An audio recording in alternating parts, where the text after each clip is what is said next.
Muito bom dia, galera. Vamos, então, retomar as nossas atividades, retomar esse conteúdo do segundo bimestre, que, por acaso, a gente já tinha começado a ver alguma coisa nas nossas aulas gravadas antes da nossa paralisação. Espero que todos estejam bem, com saúde, e nesse momento peço a Deus para que Ele ilumine nosso caminho, ilumine nossos passos nessa nova fase que a gente está entrando aí dos nossos estudos. Na nossa última aula, a gente viu todo o mecanismo de duplicação e transcrição e também de tradução do DNA, que foi referente ao capítulo 1 desse livro 2. Agora, a gente vai tratar de um assunto que ele é muito mais teórico do que qualquer coisa, que é justamente a engenharia genética, a técnica de DNA recombinante, projeto genoma, alimentos transgênicos, entre outras cositas mais. Então, eu optei por nós utilizarmos o livro, igual como faríamos se estivéssemos em sala de aula, e já peço para que os senhores que já têm o livro possam ir pegando ele e abrindo na página 18. Tá? A gente vai começar a nossa leitura a partir da página 18, como se estivéssemos na aula presencial mesmo. Segundo as informações da coordenação, provavelmente na semana que vem a gente já vai entrar ao vivo e não haverá mais a necessidade dessa aula gravada, que eu particularmente prefiro que a gente esteja ao vivo do que na aula gravada, pela possibilidade dessa interação. Belezinha? Não vai ser uma aula muito maçante, eu acredito que são informações bem gerais, né? A prova do Enem, ela é uma prova que ela exige conhecimentos, às vezes, bem amplos, não tão específicos. E esse tópico de engenharia genética e tecnologias que envolvem a área da biologia são temáticas que estão corriqueiramente nas provas. Então, vez ou outra, está aparecendo em alguma questão e muito mais de uma questão, na verdade. Beleza?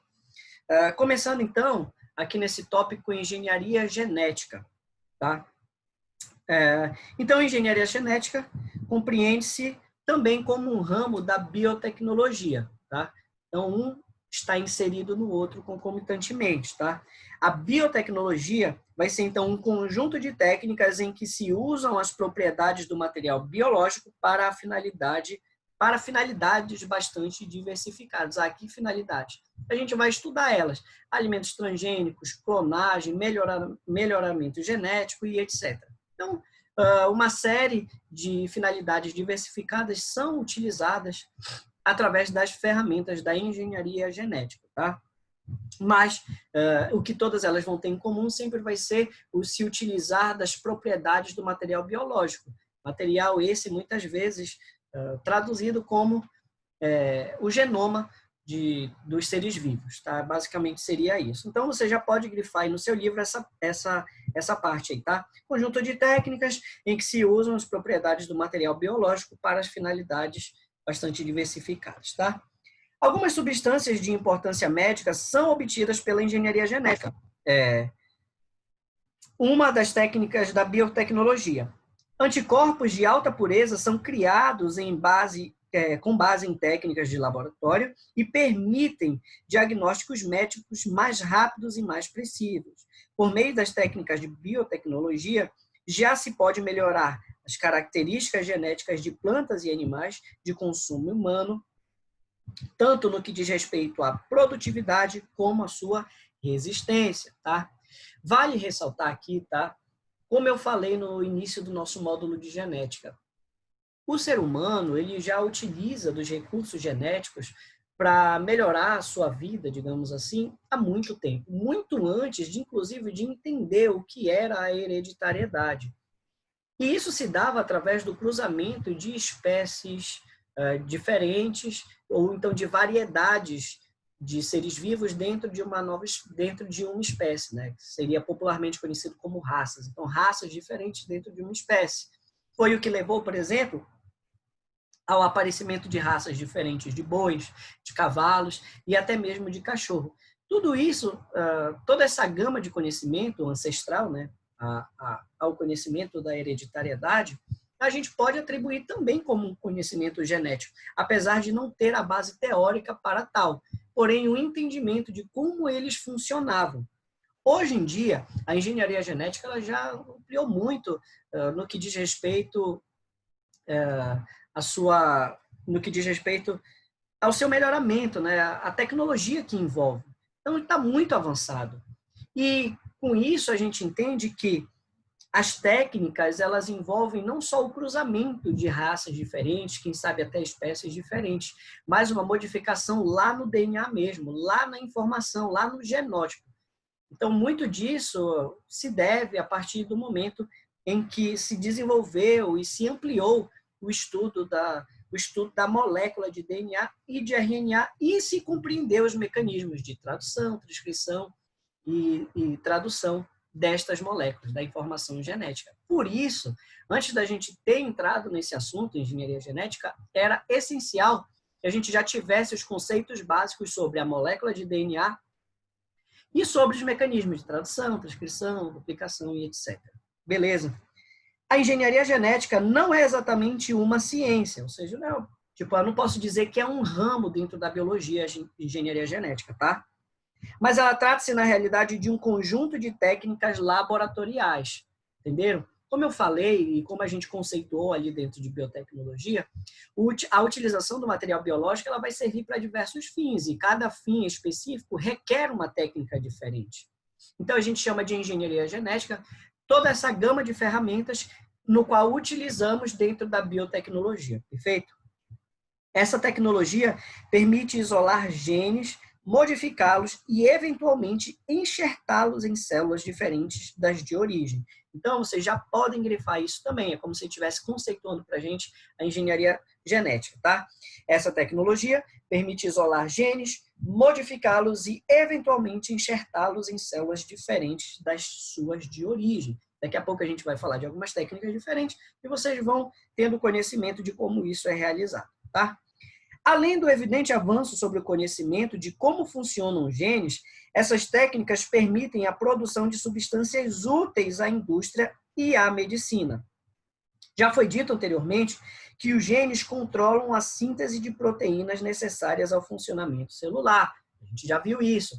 A gente entende que, apesar de a informação genética ser encontrada na molécula de DNA, que se encontra, por sua vez, lá no núcleo celular, a célula não tem nenhum mecanismo de ler diretamente esta informação.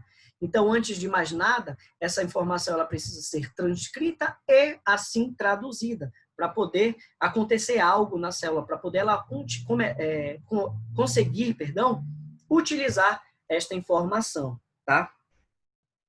O isolamento de determinados genes e seu posterior enxerto em células de micro-organismos como bactérias e leveduras, além de ajudarem a compreender as etapas básicas da síntese proteica, também deram a esperança de um dia produzir, em grande escala, certas proteínas de importância médica e de difícil obtenção. Já é possível obter, a partir de bactérias geneticamente modificadas, com genes humanos, o hormônio do crescimento, STH, utilizado na prevenção do nanismo. Tá? Então, isso é só um pequeno exemplo de como a engenharia genética tem nos beneficiado. Um outro exemplo, que inclusive já caiu em prova de Enem, e costumeiramente é cobrado em provas mais no Brasil, é o caso da insulina, tá? Antes, para se obter a insulina para ser utilizada em pacientes diabéticos, por exemplo, ela era obtida em pequenas quantidades, porque o corpo humano produz em pequenas quantidades. Então, não seria suficiente de extrair de uma pessoa para poder engarrafar, digamos assim, entre aspas, e ser comercializada, não daria para fazer isso. E hoje em dia a insulina ela é fabricada de uma forma artificial através do enxerto de informação genética em bactérias, que vão replicar esta informação genética e, por sua vez, produzir aquilo que é necessário, no caso, a insulina. Tá? A insulina também pode ser obtida recorrendo-se à mesma técnica. Um avanço importante, dado o caráter indispensável dessa substância no tratamento e controle da diabetes. Até há pouco tempo, ela era extraída em pequeníssimas quantidades de pâncreas de origem animal obtido em matadouros, ou seja, era retirado diretamente do pâncreas de algum animal que tivesse uma compatibilidade, digamos assim, conosco. Tá? Outra conquista da engenharia genética é a obtenção do fator de coagulação que falta nos hemofílicos, o fator 8, usado no tratamento da hemofilia A. Esse fator viria a substituir com imensa vantagem os produtos obtidos de sangue humano, cuja utilização se faz em grande risco de contaminação. Tá? Essas bactérias geneticamente modificadas para a produção de substâncias de utilização médica passam a agir como biofábricas ou bioreatores. Tá? Então, é um termo popular, digamos assim, apesar de ser utilizado aqui por nós no ensino médio, tá? Não é um termo oficial. Né? A gente diz que elas são biofábricas ou bioreatores porque a sua função se assemelha a uma fábrica. A gente nós utilizamos do metabolismo bacteriano para acabar produzindo alguma substância de necessidade, perfeito? Atualmente pode-se enxergar genes de praticamente qualquer organismo em qualquer outro organismo, tornando viável implantar genes de animais em plantas, de plantas em animais, de animais em bactérias ou qualquer combinação que a imaginação e a ética permitam. E aí a gente abre um parênteses aí, tá? Apesar de estarem muito avançados esses estudos com a engenharia genética e ser possível o enxerto de sequências genéticas de um ser vivo em outro completamente diferente, tá? Apesar disso estar avançado, existem barreiras éticas e morais onde esse conhecimento ele é barrado, tá? Então, não é simplesmente vem da nossa cabeça e começa-se a fazer uma série de experimentos doidos. Vamos enxertar aqui a bactéria no ser humano, o gene da bactéria no ser humano para ver o que dá do humano na bactéria, vamos criar um híbrido. Não, gente, isso não pode. Até porque experimentos com seres humanos que envolvem engenharia genética, geralmente, tá? A gente estuda só até a viabilidade do óvulo. E nunca um estudo desse pode ser desenvolvido até, digamos assim, o desenvolvimento embrionário do indivíduo. Então, é só até a visualização ali da possibilidade desse óvulo permanecer vivo, tá bom? E aí a gente vai começar a falar de técnicas, aí vamos falar da técnica do DNA recombinante. A técnica do DNA recombinante consiste na adição de um fragmento de DNA em um outro organismo, que passa a ser designado como organismo geneticamente modificado, ou OGM, ou transgênico.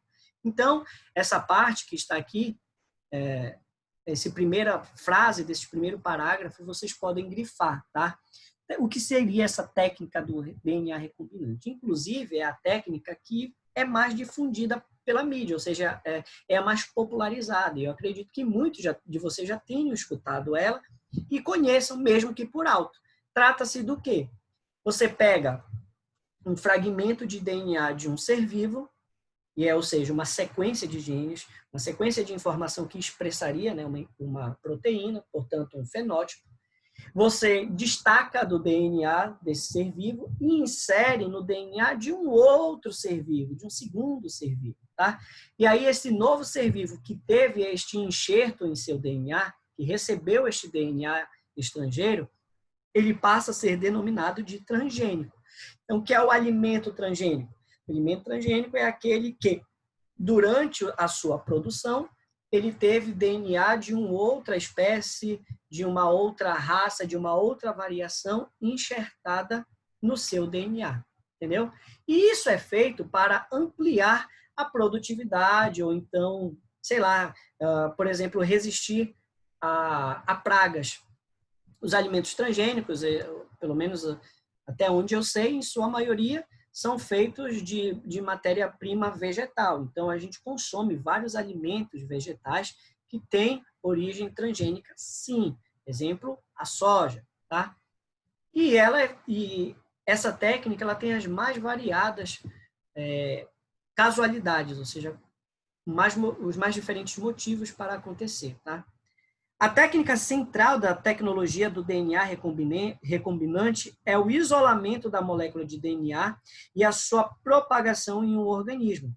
Nessa técnica, chamada de clonagem de DNA, ocorre a produção de inúmeras cópias idênticas de um mesmo trecho de molécula de DNA previamente isolado. Então, os grandes laboratórios que trabalham com alimentos transgênicos, eles já têm as sequências que eles querem replicar em outro ser vivo separadas em laboratório. Já foram congeladas, já foram previamente coletadas, eles armazenam essas sequências e quando precisa se fazer, então, qualquer tipo de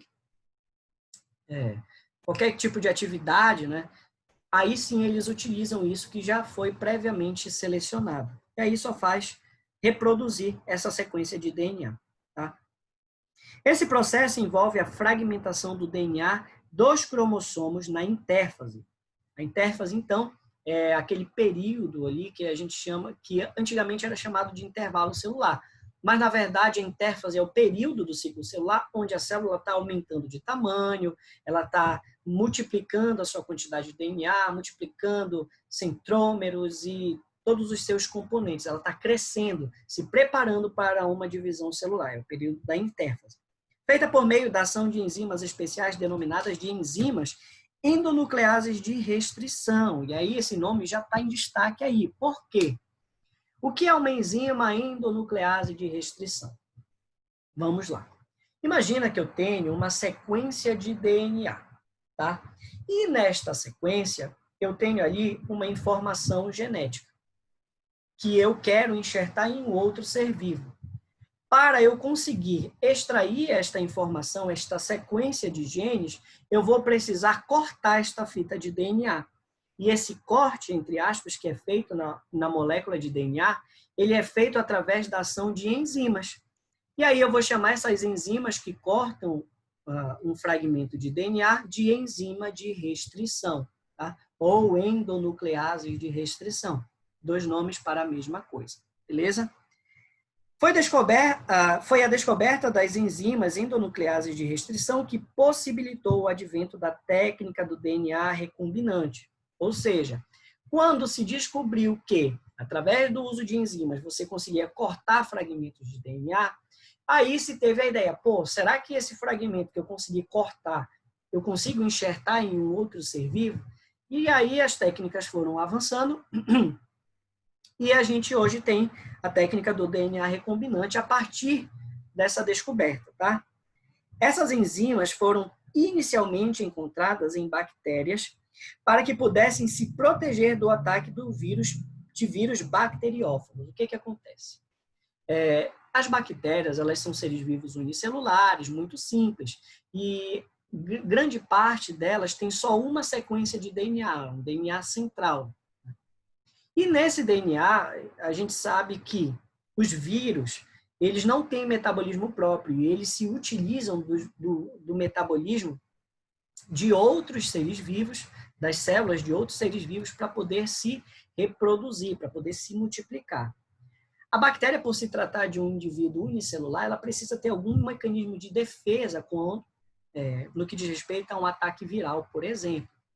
E aí, o vírus, quando ele adentra a bactéria, ele dá um jeito de conseguir inserir o seu material genético no material genético desta bactéria, para que assim ela, quando se multiplicar, também multiplique o DNA viral. E é assim que os vírus se reproduzem, é assim que os vírus se multiplicam, entenderam?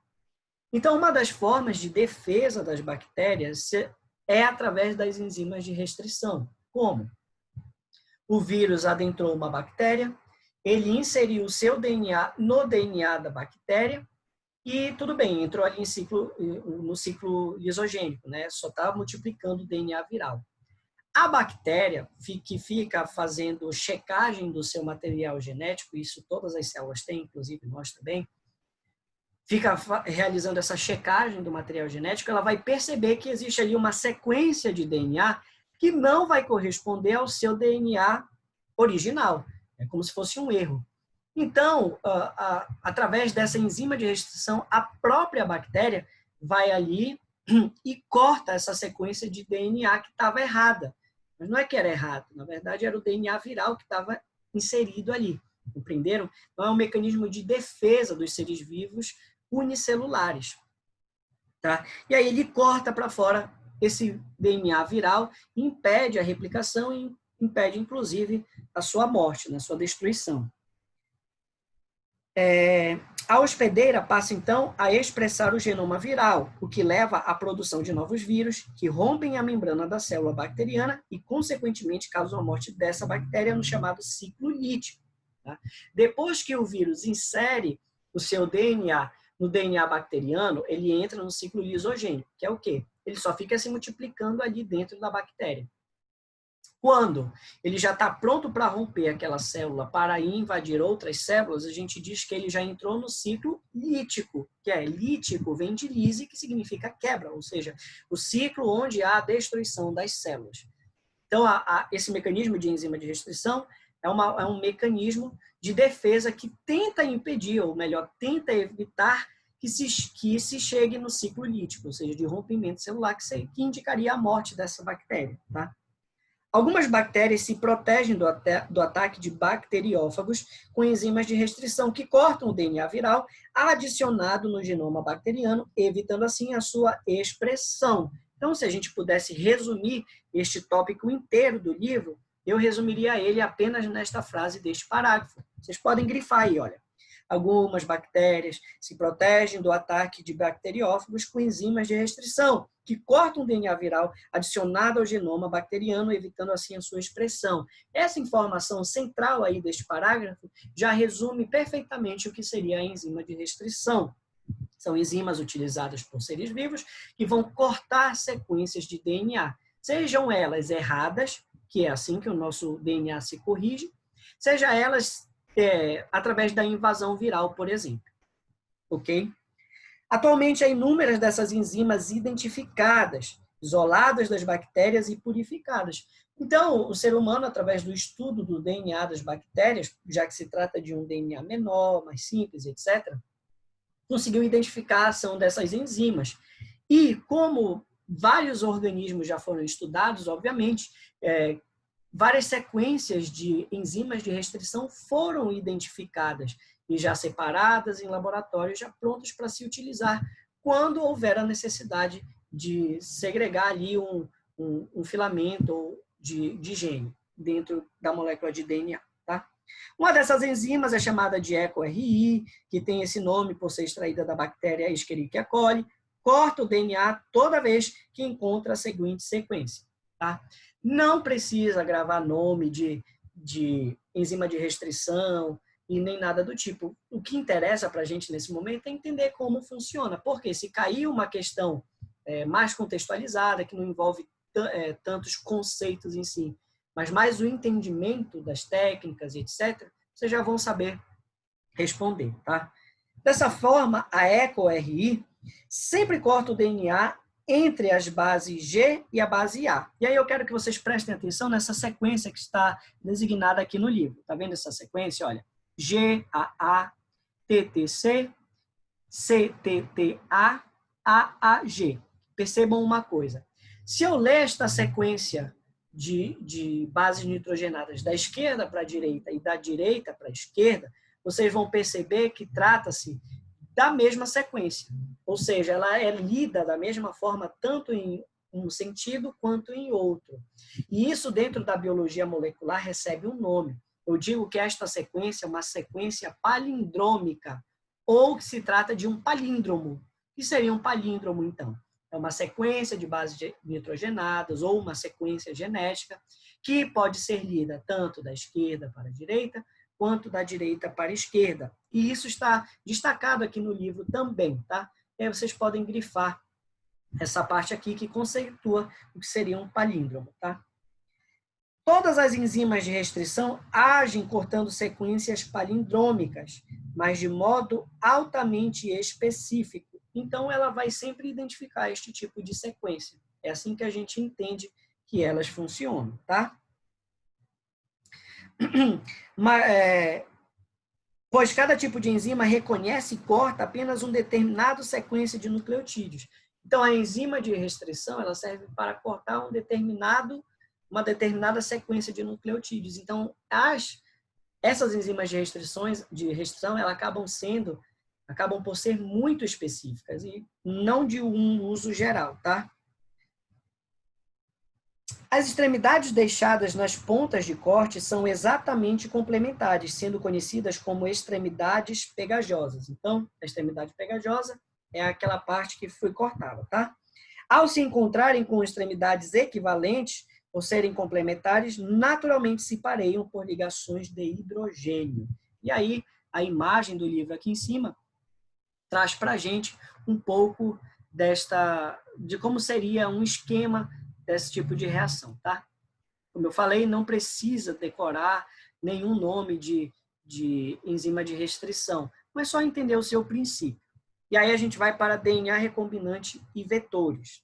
Não está dando para enxergar muito bem aqui no canto, mas vocês acompanham também pelo livro de vocês, tá?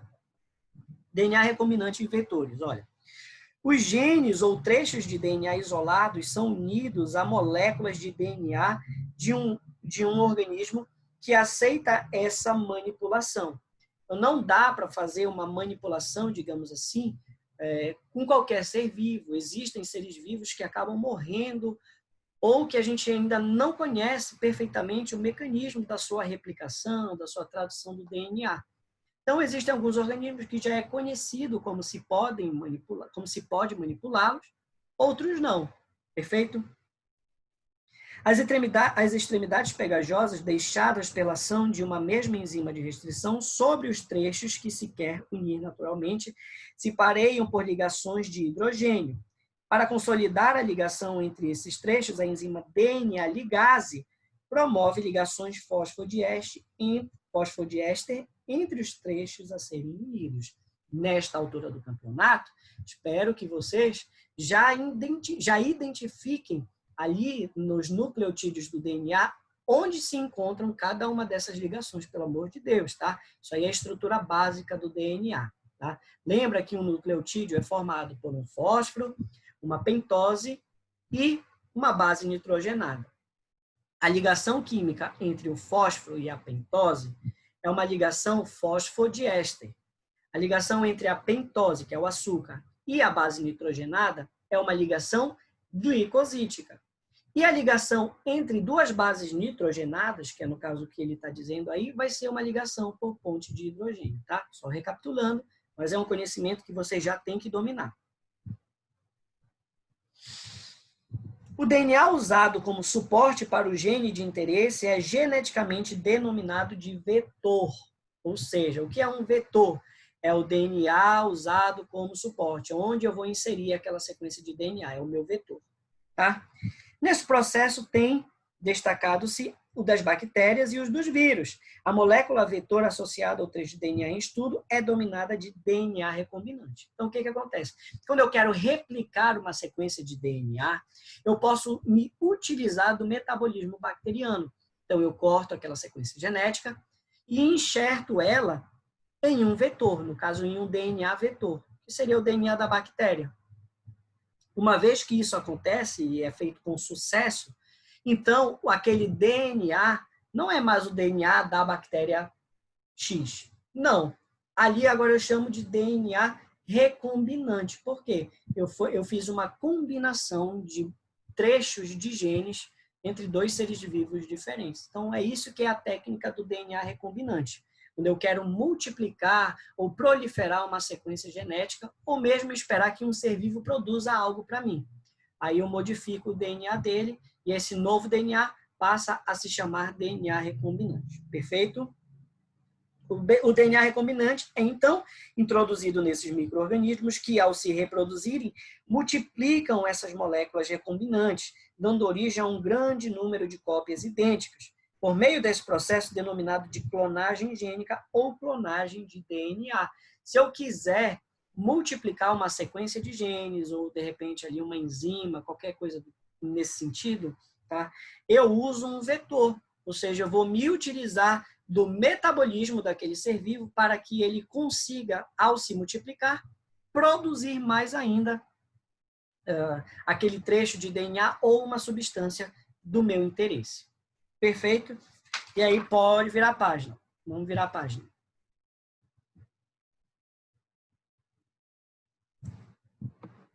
Aí a gente vai falar um pouquinho aqui dos plasmídios e dos vírus. Por quê? Os exemplos que foram citados aqui, agora nesta leitura, foram das bactérias e dos vírus. E o que seria esse plasmídio? Tá. Lá no Fundamental, lá com a tia Raimundinha, vocês aprenderam que as bactérias, elas se reproduzem através de reprodução assexuada, ou seja, não a troca de gametas. Tá? Então, é uma reprodução assexuada, onde todas as bactérias são clones. Isso é verdade? Isso é verdade, beleza. Só que pensa comigo. Imagina que uma bactéria, por exemplo, a bactéria da tuberculose, ela se multiplica apenas de forma assexuada, certo? Quando começou a ter o surto lá de tuberculose e foram produzidos os antibióticos que matavam essas bactérias, em teoria, era para que elas não existissem mais na Terra, já tivessem sido extintas, porque a gente descobriu um veneno, um remédio que as combatiu, perfeito? Só que não é isso que a gente observa, a gente percebe que ainda existem essas bactérias. Ah, mas professor, existe a seleção natural e tal, beleza, mas para existir a seleção natural, não te esquece que os organismos, obrigatoriamente, eles têm que ser o quê? Diferentes. Então não cola esse papo de seleção natural com seres vivos que se reproduzem exclusivamente de forma assexuada, porque, em teoria, né, eles não há variabilidade genética entre eles, todos serão clones. Então, como é que eu encontro bactérias diferentes, mesmo com esse papo que elas se reproduzem de forma assexuada? É o seguinte, algumas bactérias, tá, a grande maioria delas, não possui apenas aquele DNA central que a gente já está acostumado a ver nas imagens que caracterizam lá os seres vivos procariontes. Tem a membrana plasmática, só aquela molécula ali no meio toda enrolada, que a gente chama de DNA e etc. Ah, olha, está aqui o procarionte, ele tem membrana e citoplasma, e esse aqui é o material genético. Bom, não é bem assim. Dentro desses seres vivos procariontes, muitos deles vão ter sequências de DNA chamadas de plasmídios. Tá? O plasmídio também é chamado, popularmente conhecido, como DNA circular. E esse DNA, ele não vai ter, digamos assim, as informações essenciais daqueles vírus, daquele ser vivo. Mas ele vai ter algumas características, sim, como, por exemplo, a resistência aos antibióticos. Então, em condições naturais, o que acontece? Às vezes, bactérias, para que haja, sabe, essa variabilidade genética, seres vivos que se reproduzem de forma assexuada podem trocar partes do seu DNA, partes de DNA entre si. O nome desse processo, que para a gente aqui no ensino básico é considerado um tipo de reprodução, tá? Ele é chamado de conjugação. Então, eu tenho a bactéria A, tenho a bactéria B, elas se aproximam, elas fundem ali durante algum tempinho, um curto período, as suas membranas plasmáticas, enzimas de restrição vão lá, cortam um trecho desse DNA circular, que está bem aqui nesta imagem retratado, e elas trocam, uma envia esse trecho cortado para outra, e a outra para uma, entenderam? E esse trecho de DNA passa a ser inserido através da DNA ligase nesse DNA circular. Sendo assim, pronto, houve uma troca genética. Não houve uma fecundação, mas houve uma troca genética. E agora, cada uma dessas bactérias, elas são diferentes do que havia antes. Isso que eu acabei de narrar para vocês ocorre em condições naturais. Então, bactérias, elas podem trocar fragmentos de DNA entre si. Isto é uma forma de se manter a chamada variabilidade genética e esses seres vivos acabar por não desaparecer. Legal? Os cientistas, sabendo disso, do processo de conjugação, eles podem se utilizar desta informação para utilizar, então, como vetores, bactérias e vírus. Digamos que eu tenho, então, um fragmento de DNA humano, que é exatamente o que esta imagem está trazendo para a gente.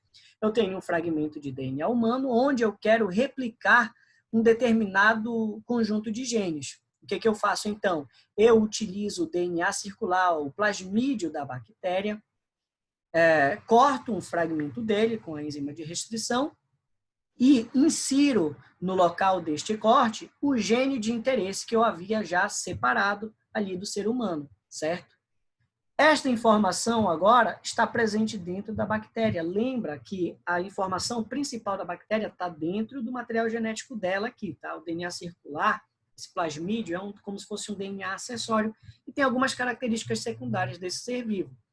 A partir desse momento, então, quando ela se reproduzir, este fragmento de DNA que foi bem aceito por ela irá se multiplicar junto.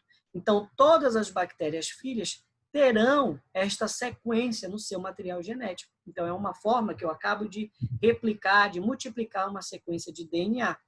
Isso também é conhecido como processo de clonagem. Também posso chamar isso como um processo de clonagem. Ok?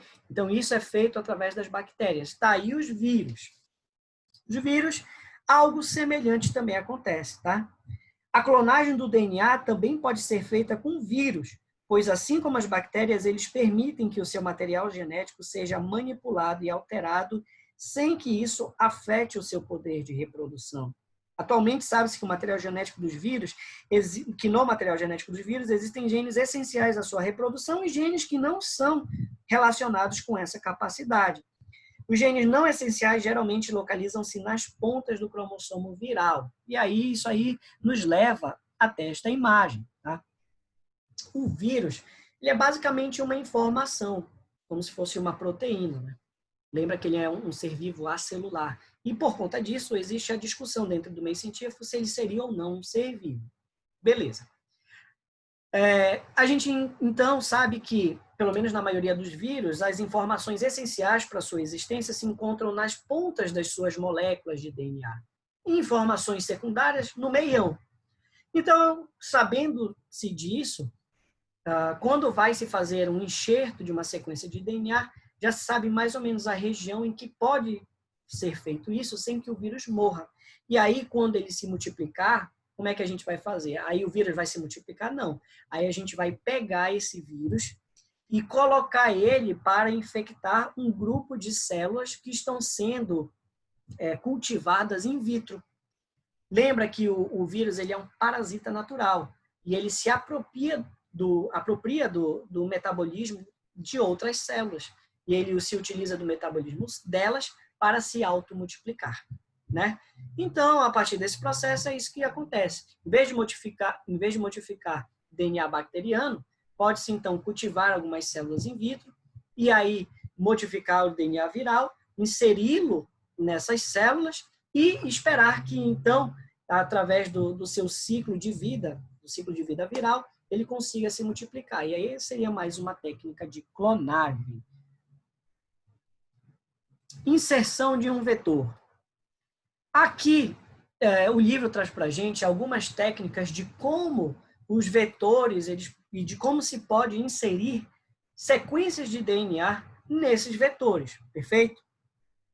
Dentre as técnicas, a gente tem, por exemplo, a biobalística, o que seria? Revestem-se partículas de ouro com o vetor recombinante. Essas partículas, então, são literalmente lançadas contra o núcleo da célula, sendo algumas delas incorporadas a ele. Então, reveste-se de ouro para que haja uma proteção, para que a molécula não se fragmente, não se destrua, e através de um jato de pressão, ela atravessa a carioteca do ser vivo, ou então a membrana plasmática, e espera-se que essa pressão seja suficiente para que haja a inserção desse fragmento de DNA. Outra, injeção de vetor recombinante por microagulhas. É a técnica mais utilizada. Você pega, através da manipulação com agulhas, você pega a sequência de DNA e vai enxertando, tá? Eletroexporação. Passa-se uma corrente elétrica pela célula que faz com que se abram poros na carioteca. A gente sabe que a membrana plasmática ela tem uma propriedade chamada de permeabilidade seletiva. Moléculas muito grandes não passam facilmente por esta membrana. Então, é necessário que se abram janelas na membrana nuclear para poder se inserir, então, a sequência recombinante. Isso pode ser feito através de uma descarga elétrica que vai fazer com que se abram os poros na carioteca e facilitando, assim, a inserção da sequência de DNA lá no vetor. Em 1977, obteve-se pela primeira vez a síntese de uma proteína humana por uma bactéria transformada. 77, gente. Não faz muito tempo, 50 anos, acredito eu. Um segmento de DNA com 60 pares de nucleotídeos, contendo o código para a síntese de somatostatina, um hormônio composto de 14 aminoácidos, foi ligado a um plasmídio e introduzido em uma bactéria, a partir do qual foram obtidos clones capazes de produzir o hormônio. A insulina foi a primeira proteína humana produzida por engenharia genética em células de bactérias a ser aprovada para o uso em humanos. Grifa isso aí. Isso está bem aqui. Opa, perdão. Bem aqui no canto superior, tá? A insulina foi a primeira proteína humana produzida por engenharia genética em células de bactérias a ser aprovada para o uso em humanos. Como dito anteriormente, a fonte desse hormônio para tratamento em diabéticos era o pâncreas de bois e porcos, obtidos em matadouros. Apesar de a insulina desses animais ser muito semelhante à humana, ela causa problemas alérgicos em algumas pessoas que utilizam o medicamento. Então, é aquele lance, né, da rejeição corporal. Por se tratar de um outro organismo, um organismo completamente diferente, muitas das vezes ela não era aceita e acarretava em problemas. A técnica do DNA recombinante acabou vindo para nos ajudar, salvando aí milhares de pessoas que necessitam desse hormônio para sua sobrevivência. Tá? A insulina produzida em bactérias transformadas, por outro lado, é idêntica à do pâncreas e não causam alergias, devendo substituir definitivamente a insulina animal. E ela é produzida e você tem fácil acesso. Toda farmácia vende insulina e como dito, é utilizado no tratamento da diabetes. Tá? Um outro exemplo, que inclusive foi comentado ali no começo da aula, é o GH, que é o hormônio do crescimento humano. Esse aí já foi produzido pela primeira vez em 79 e em 1985 começou a ser fabricado, digamos assim, para ser comercializado. E aí a gente sabe, adolescentes que têm problema de crescimento, eles fazem tratamento com hormônio de crescimento, para se prevenir nanismo em algumas gravidez também é utilizado e etc. Entre exemplos como esse, a gente tem inúmeros. Nós temos inúmeros, tá? E se por acaso na prova de vocês vier falando sobre um exemplo, sobre engenharia genética e algo do tipo, obviamente ele vai trazer um texto base para ti. Vocês já conhecem algumas questões do Enem, sabem que elas são contextualizadas e os seus comandos acompanham textos, figuras, ilustrações e etc. Tá? Então não se preocupe. Tenho certeza que se cair uma questão que envolva a tecnologia biológica, vocês vão tirar de letra. Tá? Virando a página, a gente já começaria a falar dos animais transgênicos e alimentos transgênicos e, a posteriori, a gente já falaria da terapia gênica e exames de DNA, tá? Para a aula não ficar muito comprida e nem muito maçante, a gente para por aqui. A gente vai parar na parte de animais transgênicos. Como eu falei para vocês, provavelmente a gente já se vê ao vivo na próxima aula. Se por acaso não, vocês já sabem que a aula gravada vai continuar a partir daqui desse ponto, tá bom? Gente, então eu deixo aqui o meu abraço. Fiquem com Deus. Leiam novamente o capítulo, tá? E não se esqueçam sempre de estar realizando exercícios, tá? E principalmente exercitando também na plataforma do SAS, tá bom? Um grande abraço para vocês. Fiquem com Deus e até a próxima aula.